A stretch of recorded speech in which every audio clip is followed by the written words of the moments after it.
আজ বৈশাখের 14 তারিখ। বেণীমাধব শীলের ফুল পঞ্জিকা অনুযায়ী আজকের রাশিফল। মেষ, মনে চঞ্চলতা দেখা দিতে পারে, সিদ্ধান্ত নেওয়ার আগে ভাবুন। বৃষ, কোনো অপ্রত্যাশিত বিপদের আশঙ্কা রয়েছে, সতর্ক থাকুন। মিথুন, মানসিক যন্ত্রণায় ভোগার সম্ভাবনা, নিজেকে স্থির রাখার চেষ্টা করুন। কর্কট, হতাশা ও অবসাদে মন ভারাক্রান্ত হতে পারে, ইতিবাচক থাকুন। সিংহ, কাঙ্ক্ষিত কাজে সফলতা আসবে, উদ্যোগী হন। কন্যা, শত্রুর সংখ্যা বৃদ্ধি পেতে পারে, সাবধানে চলুন। তুলা, দুশ্চিন্তা গ্রাস করতে পারে, মনের জোর রাখুন। বৃশ্চিক, শারীরিক ক্লান্তি ও শক্তি ক্ষয়ের আশঙ্কা রয়েছে। ধনু, দৈবিক কোনো ইঙ্গিত বা প্রেরণা লাভের সম্ভাবনা।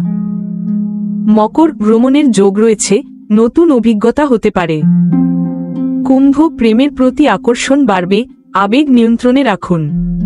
মীন, কাজের প্রতি অনীহা অনুভূত হতে পারে, নিজেকে মোটিভেট করুন।